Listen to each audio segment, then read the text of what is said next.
irmãos, nós estamos estudando um pouco sobre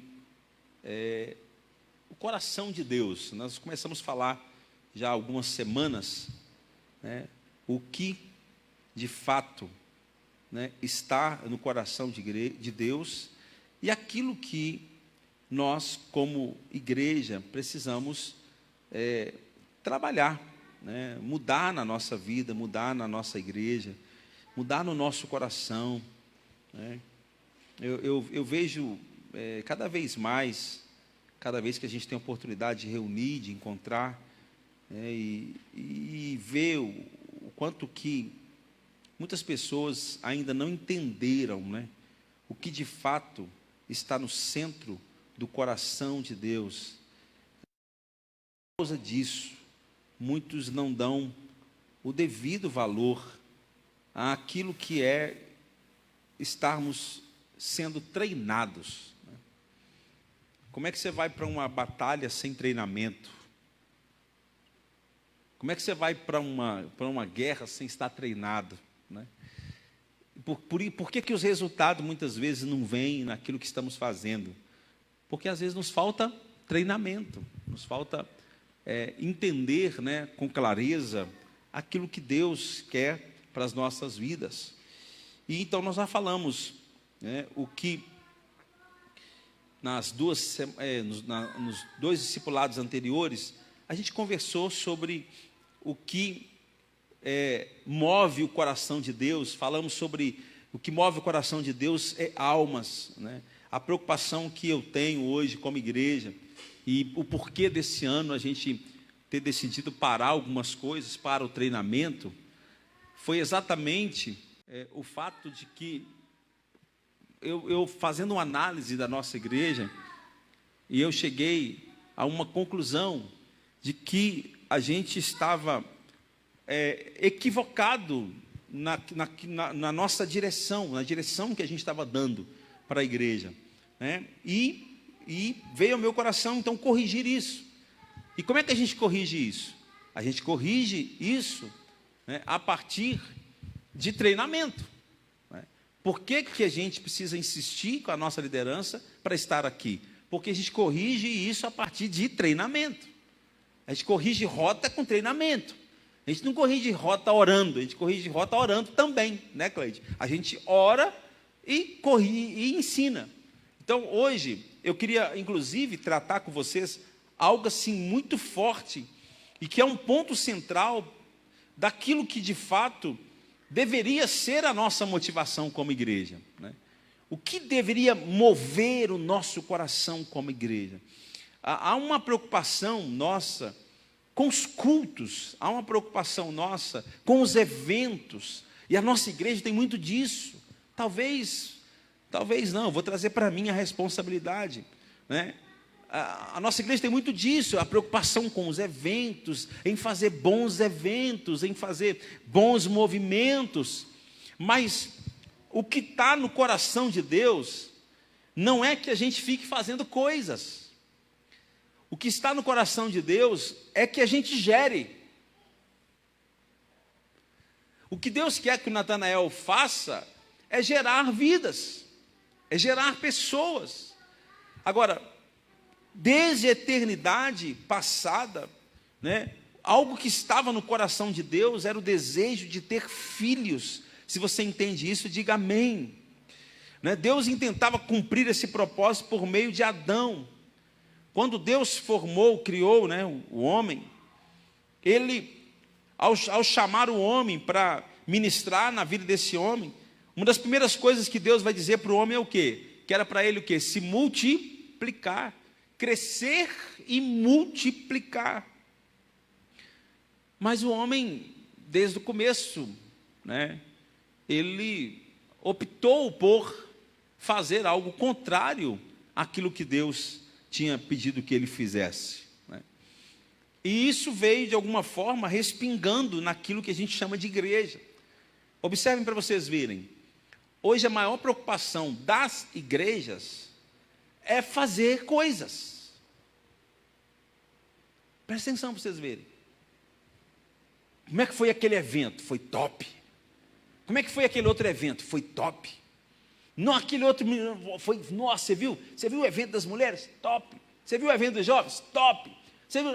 Aí no final da história você pergunta assim, tá, quantas almas gerou? Nenhuma.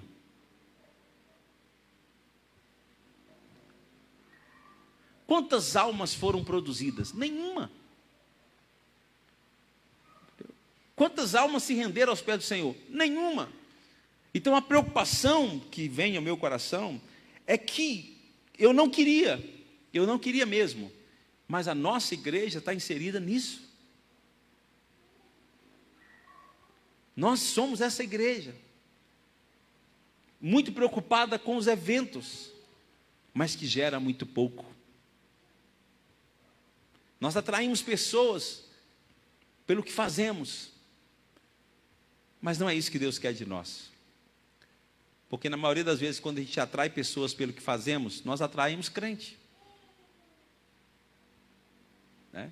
A gente atrai crente. O crente chega, olha, nossa, igreja legal. Aí ele vem para cá. Ou ele vai para ir para a igreja onde você está. Mas não é esse o propósito de Deus. E alguns 15 anos atrás, mais ou menos, sei lá, 12, o Senhor me despertou lá. E foi quando nós introduzimos a igreja em células. Não sei quem lembra. Você estava na igreja ainda? Estava, não? Alterosa? Lá atrás, né, veio o despertar de Deus no nosso coração para que deixássemos de ser essa igreja,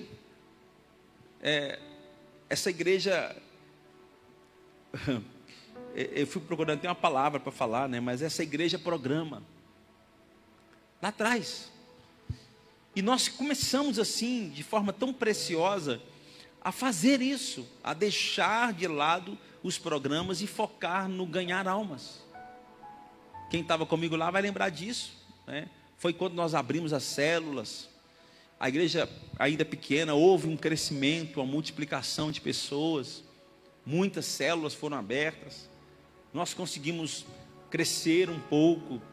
Foi na época que a gente veio comprar o terreno aqui, e a igreja, nós viemos para aqui com um número muito bom de pessoas, ganhas naquele processo de células, de uma mudança de mentalidade, de um trabalho onde os programas tinham deixado de ser importantes, e o nosso objetivo, o nosso foco naquele momento era células, era ganhar almas. A gente fazia projetos, oração por 3, lembra? Oração por 3, eu mais um. Projetos para ganhar almas para Jesus, culto do amigo, culto do vizinho, tudo com o propósito de ganhar almas. E vinha, né? Eu lembro que a gente fez alguns cultos. Teve uma época que nós fomos para Itaguara, e a gente estava fazendo lá em Itaguara cultos do amigo, cultos dos vizinhos. Eu lembro que em um dia só lá em Itaguara, nós ganhamos umas 18 pessoas para Jesus, em um dia só. Em um culto do amigo ou do vizinho, não lembro exatamente. Você estava lá, você lembra? Num dia só, 18 pessoas. Depois nós fizemos uma conferência, ganhamos mais de 30 pessoas para Jesus nessa conferência. E não sei o que aconteceu com a gente, que nós começamos a voltar para trás. A voltar àquela igreja programa. E as células começaram a perder as forças. Por que as células perderam a força? Porque se a liderança não estava enxergando isso, a liderança começa a fazer culto na célula. A célula deixa de ser célula e passa a ser cultinho. Né? O objetivo da célula já não é mais ganhar almas. O objetivo da célula é encontro. O objetivo da célula é ter comunhão apenas. Ter comunhão é importante, mas esse não é um objetivo único da célula. O objetivo da célula é exatamente estarmos em vários lugares no mesmo tempo, dando às pessoas a oportunidade de ser alcançadas, da liderança alcançar essas pessoas. Então, nós precisamos ter cuidado, irmãos, porque esta igreja programa, ela embriaga a gente de forma muito fácil, porque participar de programa é bom. É bom. Quando você faz aqui na igreja um evento de mulheres, Preta, que dá muito certo, é bom, não é? A gente, nossa, que legal, que evento. Mas eu fico muito incomodado. Eu elogio, eu parabenizo, porque nós fazemos bons eventos. Não estou falando para deixar de fazer. Eu estou dizendo que o objetivo é que está errado. Entendeu? O objetivo é que está errado. E a gente precisa trabalhar isso. Deixarmos novamente de sermos uma igreja de programas para ser uma igreja em células. Cadê o amém? O que seria sermos uma igreja em células? A gente tem que ter cuidado, porque uma igreja em células também, se não tiver cuidado, a célula também passa a ser um programa. E eu acho que é o que a gente está vivendo hoje. Nossas células são programas. São programas. Não estou falando que é ruim, não. O problema é que essas coisas são bons. É bom. Só que não produz. Então, célula dos homens. O que nós vamos comer lá amanhã? Aí se organiza que a comeria. Que só coisa boa. É bom demais. Nós estamos lá. Vai que os homens todos, gostosos, comem e tal. Tá. O que essa célula produziu? Entende o que eu estou falando? Comunhão. Sim, comunhão produziu. Mas é isso que Deus nos chamou para fazer? É isso? Só isso? Então há uma preocupação no meu coração muito grande esses dias, e cada vez mais, com o resultado que a gente precisa ter como igreja. Porque naquele grande dia, irmãos, o Senhor não vai perguntar para a gente assim: vocês terminaram o prédio? Não vai ser essa a pergunta. Vocês fizeram um prédio legal lá na São Joaquim? Terminaram? Não vai ser essa a pergunta. A pergunta vai ser: quantas almas vocês ganharam para Jesus ali? O que vocês produziram? Então, eu não estou dizendo que fazer coisas está errado. A questão não é certo ou errado. A questão é para qual objetivo nós estamos aqui. Por que somos igreja? Essa é a pergunta. Amém, gente? Eu estava pensando esses dias lá em casa, quantos meses que a gente não ganha uma alma para Jesus aqui na igreja?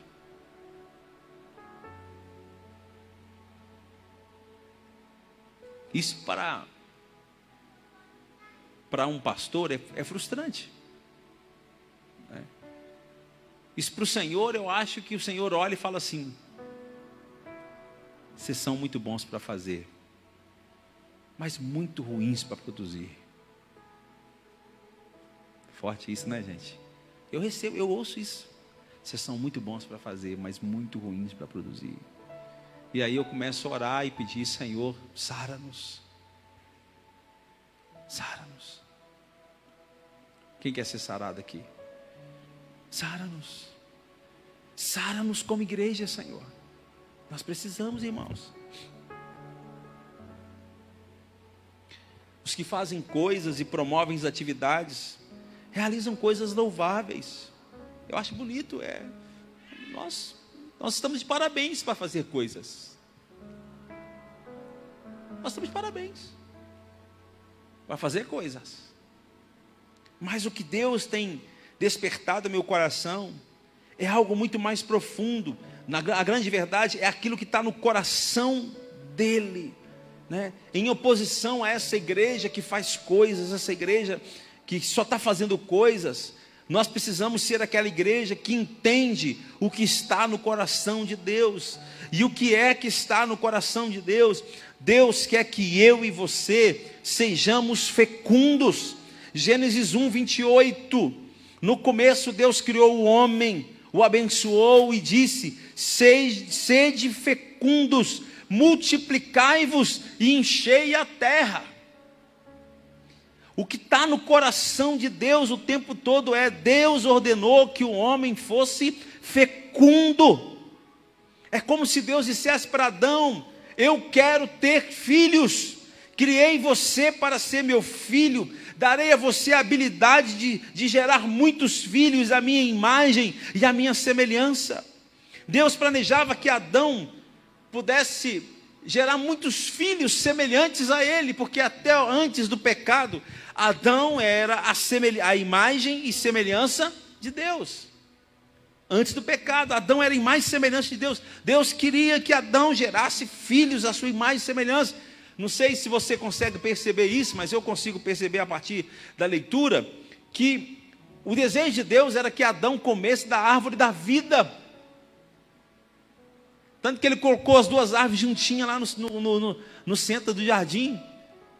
E ele disse, ó, do bem e do mal você não come não, porque vai interferir no meu projeto. Mas as outras você pode comer. Então Deus estava dizendo que Adão podia comer qual também? A árvore da vida. E por que Deus queria que Adão comesse a árvore da vida? Porque a árvore da vida representa Cristo. Amém, gente? A árvore da vida representa Cristo.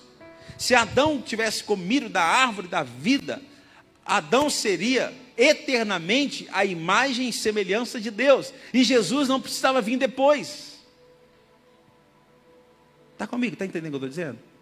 Jesus só teve que vir depois porque Adão não comeu da árvore da vida. Se Adão tivesse comido, tinha acontecido com Adão o que aconteceu comigo e com você. Hoje nós não comemos o pão da vida, Jesus Cristo, e tivemos a nossa vida transformada. Esse corpo vai para o pó, mas aqui o meu homem interior é eterno. Quem está entendendo o que eu estou dizendo? O que nós recebemos quando comemos de Cristo? Nós somos feitos nova criatura. Nosso corpo foi transformado. Nosso homem interior transformado. Nada muda mais o que foi feito aqui. Eu tenho vida eterna. Cadê você? Amém, gente? Se Adão lá no Gênesis tivesse comido da árvore da vida, essa mesma realidade Adão teria. E todos aqueles que nascessem de Adão seriam também a imagem e semelhança de Deus. Um exemplo: quando você ganha uma alma, quando nós ganhamos uma alma para Jesus, essa pessoa ela se torna o quê? Semelhante a nós, salvo como nós somos. Tá bem, gente? Tá tudo bem com vocês? Vocês estão me entendendo? Então, pelo menos fala amém para ver para mim saber que vocês estão entendendo. Mas presta atenção: quando eu ganho uma alma para Jesus, aquela alma que foi ganha, ela se identifica comigo. Está comigo ou não? Ela passa a ser alguém igualzinho a mim, salva, liberta, com o nome escrito no livro da vida. Ela passa a ser alguém, imagem e semelhança de Deus. Por quê? Porque ela comeu da vida. Se Adão tivesse comido da árvore da vida lá no Gênesis, todos os filhos de Adão seriam também imagem e semelhança de Deus. Só que não, né? Adão foi e fez tudo errado, Adão e Eva. E aí agora o homem perdeu a glória de Deus que estava sobre ele, que seria ali o penhor, né? O Espírito de Deus sobre o homem perde isso. Além dele não ter mantido a sua posição de imagem e semelhança, ele também perde a glória. O Espírito de Deus é tirado dele. E agora entra o quê? O espírito do mundo, o diabo, suas obras, a carne. Está tudo ali no Adão. E aí o que vai acontecer, gente? Adão vai gerar filhos. Só que a Bíblia vai dizer que os filhos que Adão gerou eram filhos segundo a sua espécie. Vocês já leram isso? Adão já não gera mais filhos segundo Deus. Adão agora vai gerar filhos à sua semelhança. Homens caídos. Meu Deus do céu. A consequência da queda foi a perda da imagem divina pelo homem.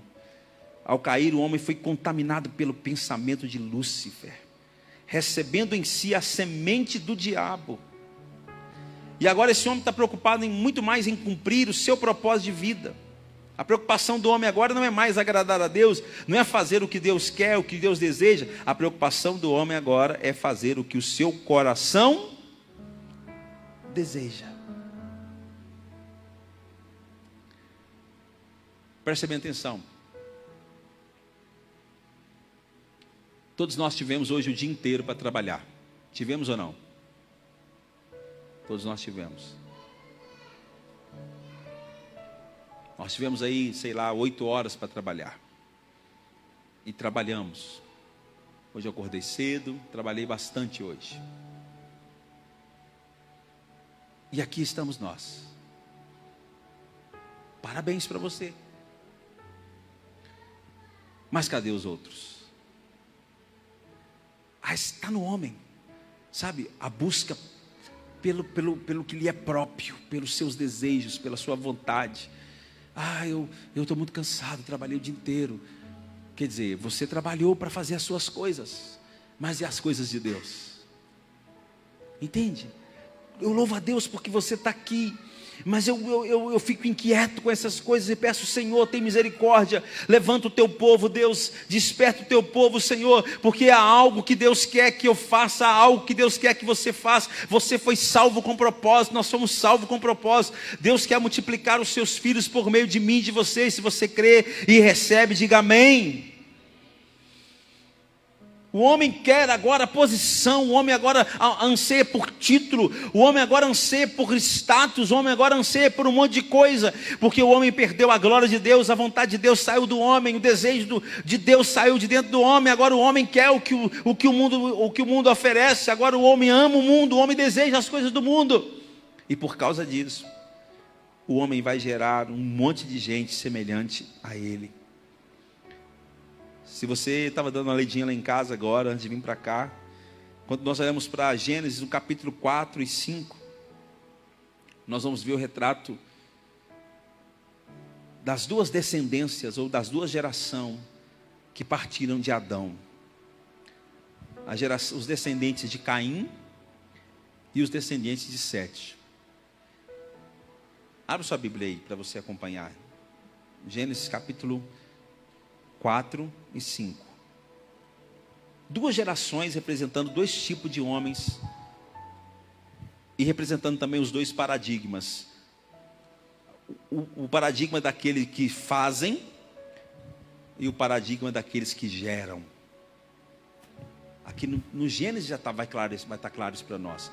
Da descendência de Adão já vai sair esses dois grupos. Os dos que estão sempre preocupados em fazer coisas e os que estão sempre preocupados em gerar filhos. A geração de Caim foi a geração de fazer coisas. Eles só faziam coisas. Eles eram bons em fazer. Mas nem os dias deles foram contados. Gente, Jesus, isso aqui é muito importante a gente entender. A geração de Caim, Cláudia, foi a geração daqueles que faziam coisas. Quer ver? Deixa eu mostrar para vocês. Quem eram eles? Quem eram os filhos de Caim? Caim teve alguns filhos. Quer ver?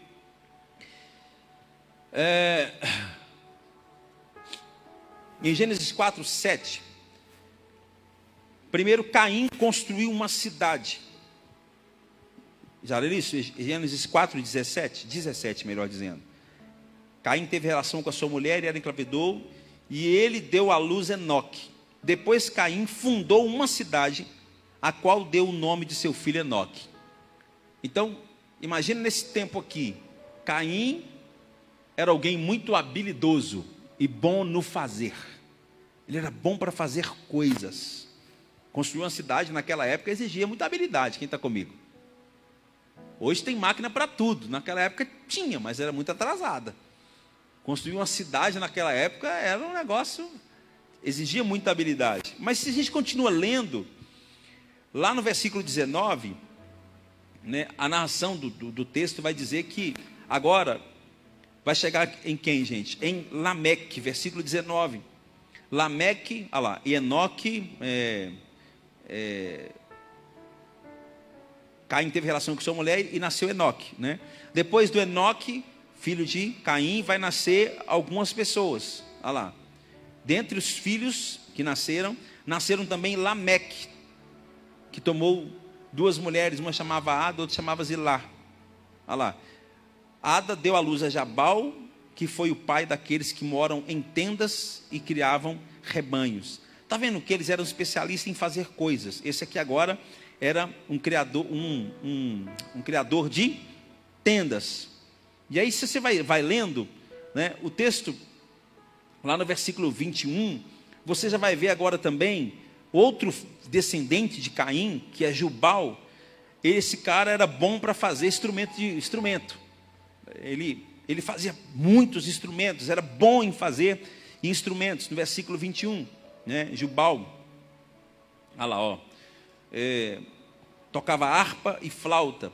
Isso aí, a gente segue um pouco mais adiante, você vai ver no versículo 22, Tubal-Caim, que ele fabricava todo tipo de ferramenta de bronze e de ferro. Quer dizer, não sei se você prestar atenção, os descendentes de Caim, eles eram bons em fazer coisas. Eles representam um grupo, eles representam um tipo de igreja. Pessoas que são boas em fazer coisas e fazem muito bem. E o pior disso tudo é que nesse tempo essas pessoas já eram lembradas por aquilo que eles faziam. No nosso tempo, se esses homens vivessem o nosso tempo, eles estariam estampados nos jornais, nas revistas, como alguém que eram bons no que faziam. Imagina alguém hoje chegar num lugar e construir uma cidade, né? Nós temos aí um arquiteto muito falado, né? Não sei o que, Maia, como é que é o nome do homem, gente? Oscar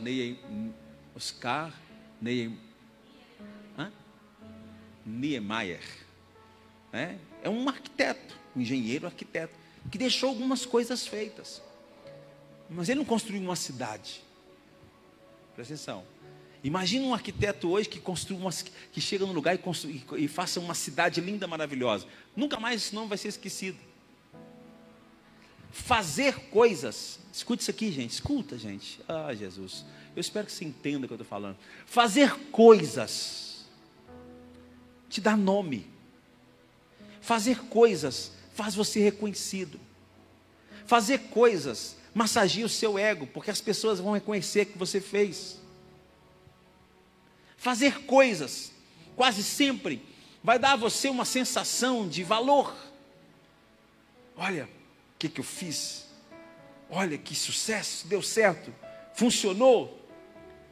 Só que fazer coisas não toca o coração de Deus. Se você continuar lendo, você vai ver que a geração de Caim, nem os dias deles foram contados, porque Deus não estava preocupado com o que estava fazendo. Porque a habilidade que Deus nos dá para fazer coisas, mas isso não toca o coração de Deus. Agora, vamos ver uma segunda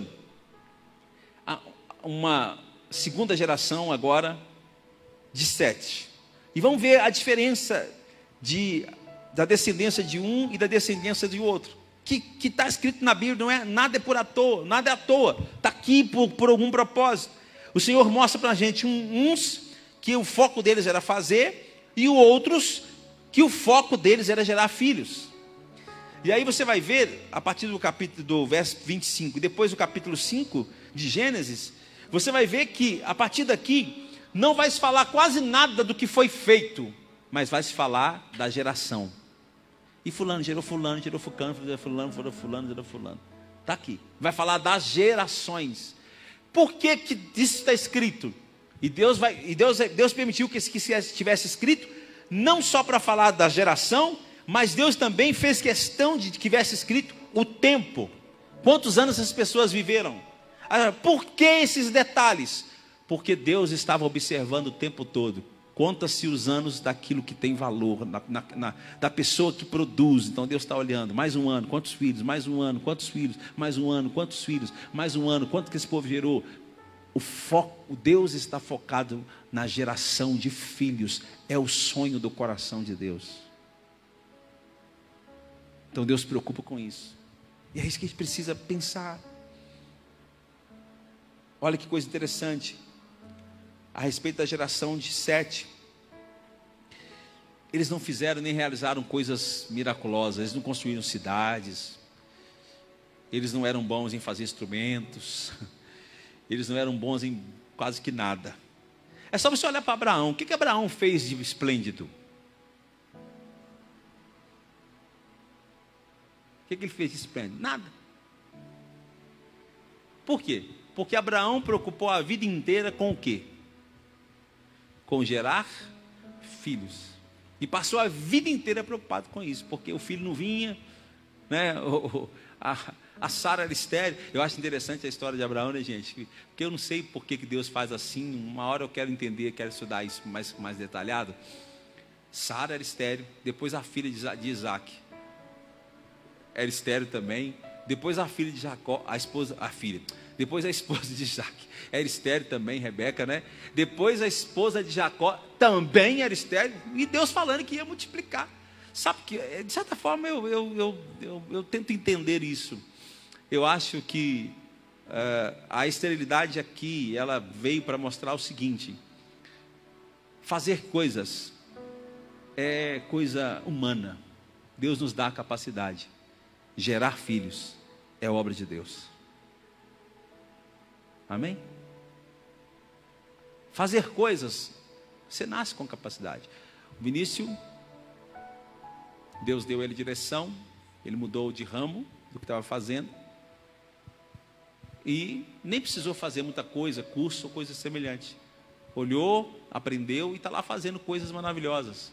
Não tem muito esforço para fazer coisas. E agora para gerar filho?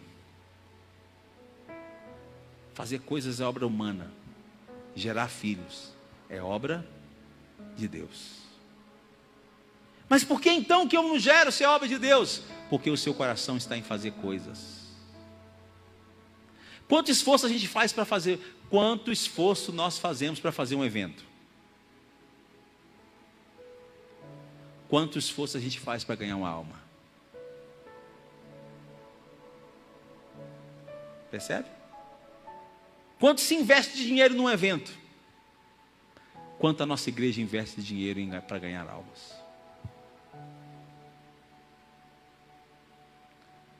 Os resultados não vêm, porque a gente não faz a nossa parte. Às vezes a gente fala assim, vamos ganhar alma. O povo fala, é difícil. É difícil para mim e para você. Para Deus, não. Ele é especialista em gerar. Agora, o nosso coração tem que estar nisso. Deixa eu mostrar isso para vocês. Olha que coisa interessante. Isso aqui mexeu muito comigo, gente. E eu precisava compartilhar isso com vocês. Como eu gostaria que todo mundo estivesse aqui ouvindo, recebendo, né? Olha aqui para vocês verem. No capítulo 5, né, nós vamos encontrar agora a geração de Sete. Né? Depois que Sete depois que gerou a Sete, né, Adão gerou a Sete, né? Adão viveu 800 anos e teve filhos e filhas. É algo impressionante no verso 7, que nós descobrimos que depois que gerou a Enos, viveu 807 anos e teve filhos e filhas. Eu não sei se você está observando, cada versículo que eu estou citando aqui, verso 4, olha lá, vai terminar assim, e gerou, está vendo? Gênesis 5, gente, está aí com a Bíblia aberta? Gênesis 5, verso 4, e gerou outros filhos e filhas. Verso 7, vai falar o tempo que ele viveu e vai terminar falando, e gerou filhos e filhas. Está percebendo? Versículo 10. Aos 90 anos, Enos gerou Cainã. Depois gerou Cainã. Depois que gerou Cainã, ele viveu 815 anos. E gerou outros filhos e filhas. E aí, se você continuar lendo, você vai ver. Anos, geração de filhos.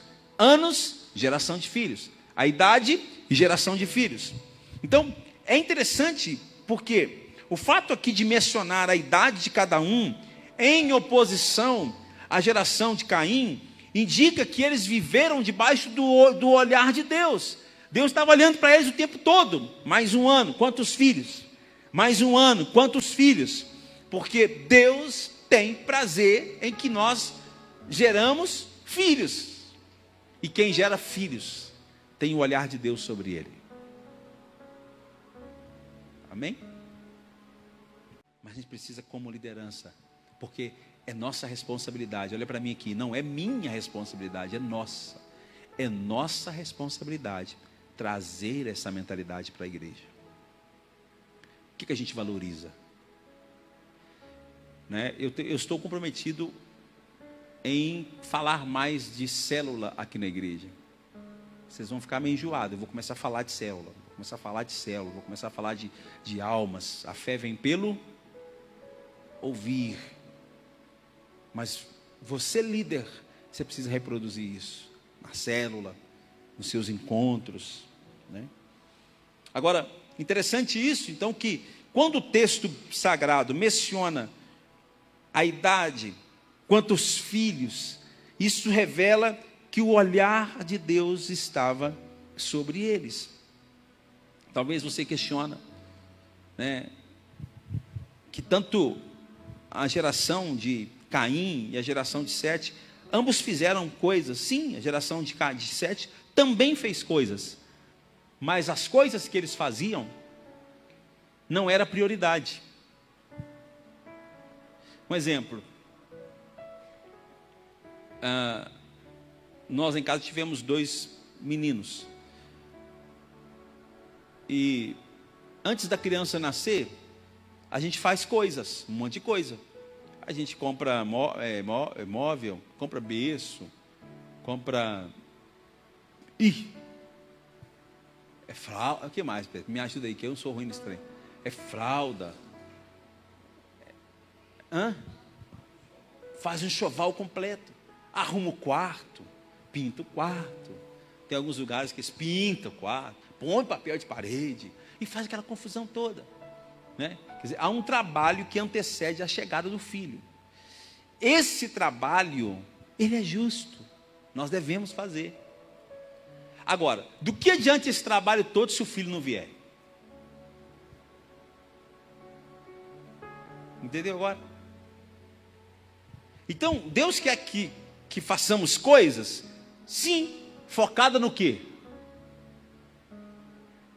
Entendeu, Cláudio? Deus quer que a gente faça coisas, Arnaldo, focado no quê? No filho que vai vir. Então, se eu vou fazer um evento, eu tenho que fazer focado no quê? Nos filhos. Então, se o evento não for focado no filho, eu estou mostrando para vocês que é perca de tempo. É esforço desnecessário. É investimento desnecessário. Não vai agradar a Deus. Deus não vai atrapalhar, porque a intenção é boa. Deus não atrapalhou a descendência de Sete, a intenção era boa, né? Eles eram bons naquilo que faziam. Inclusive está escrito que eles eram bons naquilo que faziam. Mas o que Deus valoriza é o que Ele pediu para Adão lá no começo: seja fértil. E quando você for fértil, eu vou registrar. Se registra o que é importante. Amém ou não amém? E aí você vai ter aqui, alguns livros da Bíblia, Números, Crônicas. Você vai ter quase que livros inteiros. O Senhor faz questão de registrar o quê? Geração, filhos, que é isso que está no coração de Deus. Até aqui tudo bem, gente? Amém ou não amém? Agora, só para me terminar aqui por hoje, que tem muita coisa para me falar, mas nós vamos continuar semana que vem. Eu acho muito importante isso aqui que eu vou falar para vocês. Gerar filhos nessa geração, Fernando, não é algo valorizado. Dá um exemplo.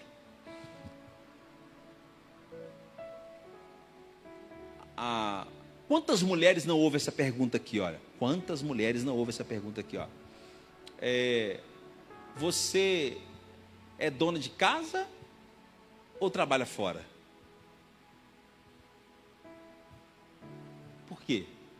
Porque para essa geração, cuidar da casa, cuidar de filhos, não é algo importante. Não é. Para essa geração não é importante cuidar de filho. A pessoa que fica em casa cuidando de filho, as pessoas falam: você é louca. Você vai abrir mão da sua vida para ter filho. Você conversa com os adolescentes de hoje, essa é a cultura que está nas escolas. É ou não é, Cleide? Essa é a cultura que está no mundo. Gerar filhos não tem valor, tá? Ali é a professora. Não tem valor, não tem valor para as pessoas. E o problema é que essa cultura também veio para dentro da igreja. O que é que tem importância na igreja? Gerar filho? Não. O que é importante na igreja? Importante na igreja é tocar, importante na igreja é pregar, importante na igreja é fazer alguma coisa que me dê um nome, eu preciso ter um título, eu preciso ter um crachá, eu preciso ser alguma coisa, eu preciso ser pastor, eu preciso ser presbítero, eu preciso ser apóstolo, eu preciso ser sei lá o quê. Porque ter posição é que é importante, que é valorizado nos nossos dias. O que você faz te dá status? Vou dar um exemplo. Se hoje, Davi, a gente acaba com o ministério de louvor aqui, ó, ninguém mais vai cantar aqui em cima. Gente, isso não pega em vocês não, eu espero que não. Mas se pegar, que sirva para todo mundo, né? Mas se a gente tira isso aqui, tudo aqui do palco aqui agora, tira tudo aqui, tira tudo.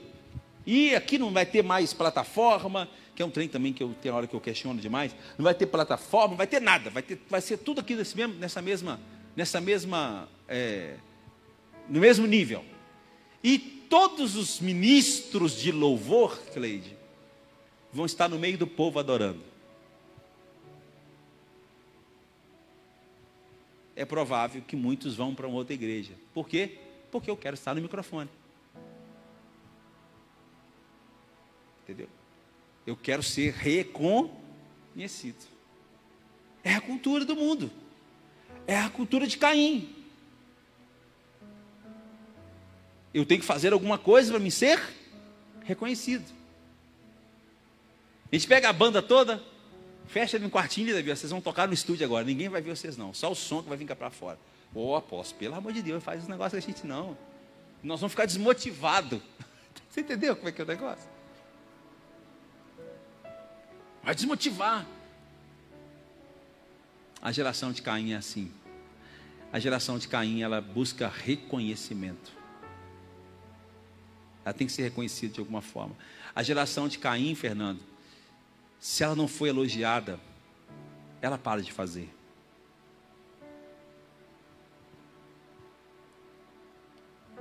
Não. Aqui na igreja de vez em quando eu ouço isso. Aqui a gente não recebe elogio.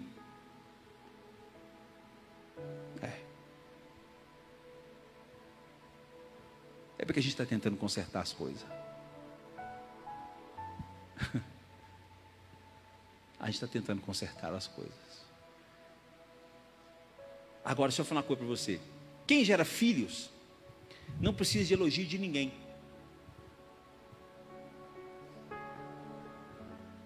Quem gera filhos não precisa de elogio de ninguém. Sabe por quê? Porque quem vai elogiar o pai é o próprio filho. A honra do pai é o filho. É o filho que vai te elogiar. É o filho que vai dizer, eu quero ser igual ao Senhor. É o filho que você vai gerar no espírito aqui, que vai estar do seu lado e falar assim, nossa, um dia eu quero ser como o Senhor. Pastor, eu quero ser como o Senhor. Pastor, eu quero ser como o Senhor. Presbítero, diácono, eu quero ser como o Senhor. Não, eu quero tocar como o Senhor toca. O filho é a glória do pai. Quem gera filhos não precisa de elogio.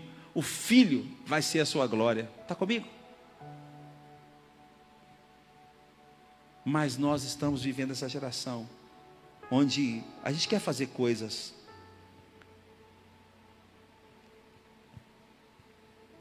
Quem vive para gerar é sempre desprezado pela geração de Caim. Quem vive para gerar é sempre desprezado pela geração de Caim. Quantas vezes eu já ouvi isso aqui, ó? Quantas vezes eu já ouvi isso aqui? Pastor, o senhor é só pastor ou trabalha? Quantas vezes eu já ouvi isso? O senhor é só pastor ou trabalha? Aí dá vontade de responder para a pessoa, fica comigo uma semana, você vai ver o que é bom. Fica uma semana inteira comigo, de segunda a sexta. Você vai ver como é que pastor trabalha. Mas olha a pergunta, o senhor é só pastor ou trabalha? O que a pessoa está dizendo? Gerar filhos espirituais, gerar filhos não tem valor. Como a mãe que decide cuidar dos filhos em casa. Conta-se uma historinha. Eu gosto dessa historinha porque elas refletem bem a verdade.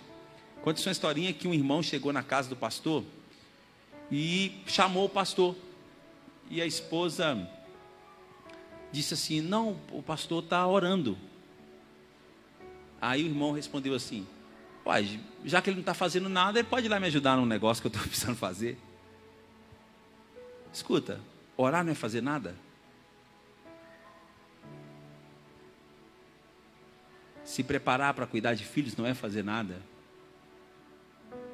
Não tem valor. A geração de Caim não valoriza quem gera filhos. Deixa eu dizer uma coisa para você. Muitas pessoas dentro da igreja não vão reconhecer você pelo trabalho que você está fazendo de gerar filhos. Muito pelo contrário, vão te criticar. Mas nós, liderança, precisamos converter. Nós precisamos valorizar o gerar. Mesmo que isso ninguém vai reconhecer. Entendeu? Nós precisamos. Quem vive para gerar é desprezado pela geração de Caim. Isso aí é verdade. De um lado vai estar sempre aqueles com mentalidade que querem fazer algo para Deus. De outro lado vai estar sempre aqueles que têm a mentalidade de gerar filhos para o Senhor. Talvez essa diferença pareça algo muito simples, abstrato, mas creia, isso faz toda a diferença. O que é que está no meu coração e o que é que está no seu coração? O que te move para ser um líder na casa do Senhor? Fazer coisas ou gerar vidas? É que eu dei para vocês hoje algo que o Senhor no livro de Gênesis, eu acho isso aqui muito poderoso. O Senhor no livro de Gênesis, Deus no livro de Gênesis, ele vai trabalhar assim, pelo menos 3 ou 4 começos ou recomeços, né? Com Adão ele começa e a frustração é grande. Adão peca, a geração de Adão é um caos. A geração de Sete começa a melhorar, mas aquele povo já estava gerando filhos segundo a sua espécie, não era filho semelhante a Jesus mais. E Jesus vai começar de novo com Noé, e ele vai começar de novo com Abraão. Nós vamos conversar isso semana que vem. Deus começando com Noé, começando de novo, ver se agora a coisa girava de forma a ter filhos espirituais, e vai dar errado de novo. Né? Eles vão perder o foco. E depois vai começar com Abraão. E aí sim vai funcionar. Porque por meio de Abraão, todas as nações da terra serão benditas. Então nós vamos intensificar essa mentalidade aqui no nosso discipulado. Qual que é a mentalidade que eu quero que o Espírito Santo gere no seu coração nesses dias que aqui estamos ministrando? Que o seu coração possa experienciar uma conversão. Amém? Toda vez que você pensar em fazer coisas, você tem que perguntar: qual é o objetivo? Qual é o objetivo? Nós vamos fazer tal evento. Qual é o objetivo? O primeiro tem que ser almas. Almas. Gerar filhos. Ah, não, esse evento não vai produzir nada. Então você tem que rever se vale a pena fazer esse evento. Percebeu? Então todo evento que a gente for fazer a partir de agora, eu oro para que você que estiver na frente, que você já monte uma estratégia. Dentro desse evento, qual vai ser a estratégia para a gente ganhar almas para Jesus? Agora, se for mais uma festa, faz não. Você vai esforçar à toa. Você não vai entristecer Deus não, porque você está fazendo alguma coisa. Mas vai agradar muito pouco. Certo? Entenderam o que eu falei? Estou falando para não fazer mais evento? É isso que eu estou falando? Não é isso que eu estou falando. O que eu estou dizendo é o seguinte: vamos fazer um evento de homens. Ok. Qual que deve ser a primícia desse evento? Uma estratégia para a gente trazer outros homens. Que outros homens? De preferência não crente. Entendeu, Vinícius? para que eles sejam tocados por Deus. É isso. É fazer um giro. Quantos graus mesmo? 180 graus, gente? Né? 360 ou 180? Não, 360 volta para o mesmo lugar. 180 graus. É fazer um giro de 180 graus. Nós estamos indo aqui numa direção, preocupados sempre em fazer bons eventos. Só que a primícia dos nossos bons eventos era o evento. Que o evento fosse bom.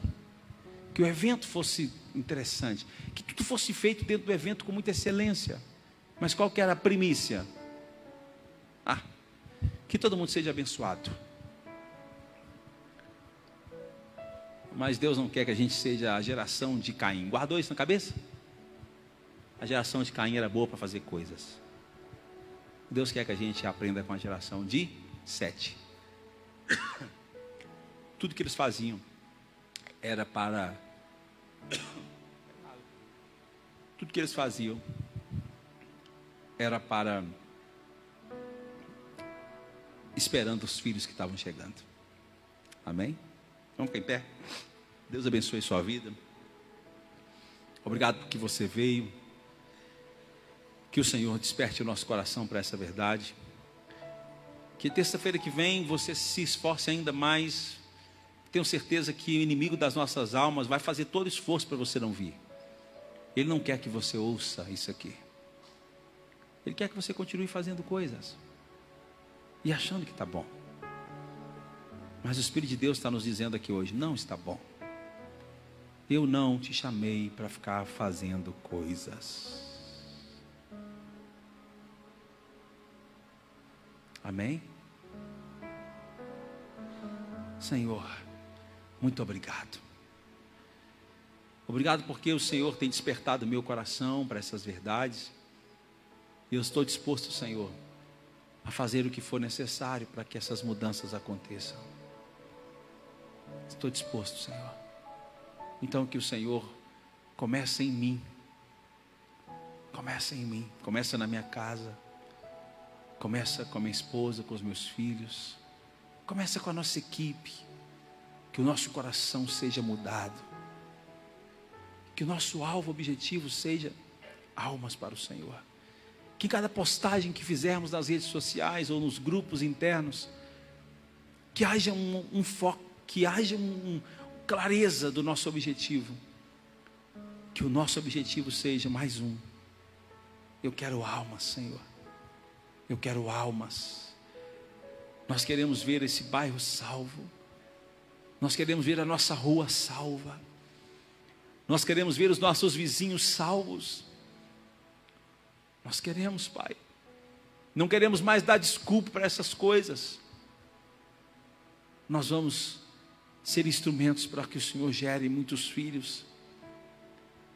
Então nos dê a disposição, a mesma disposição para fazer coisas, nos dê a disposição para gerar filhos. Que possamos aproveitar todas as oportunidades para levar a Tua palavra, para dizer para as pessoas que elas são amadas, para dizer para as pessoas que elas são alvos da Tua oferta ali na cruz, para dizer para as pessoas que, assim como nós experienciamos a vida de Deus, elas também podem experienciar. Em nome de Jesus, Pai, faça isso em nós, ó Pai. Faça isso em nós, Senhor. Eu vou lançar a minha rede ao mar. Oh, Senhor, faça isso em nós, ó Pai. Muda o nosso coração, Senhor. Muda o coração da nossa liderança, Senhor. Muda a nossa motivação, ó Espírito. Ó Espírito. Muda a nossa motivação. Nos dirija, Pai. Como igreja, nós pedimos perdão, Senhor, pelo tempo que perdemos, fazendo tantas coisas sem resultado. Nós queremos voltar, Senhor, voltar para a essência. Voltar para aquilo que está no Teu coração, Senhor, que é: sejam fecundos. Sara-nos como igreja, Pai. Eu quero almas. Eu quero almas. Eu ouço a voz do Senhor, Pai. Continue falando comigo, continue falando com a nossa liderança. Continue despertando o nosso coração. O Senhor nos pede almas e nós queremos gerar essas almas para o Senhor, ó Deus. Dá-nos almas, ó Pai. Aleluia. E Ele pede almas.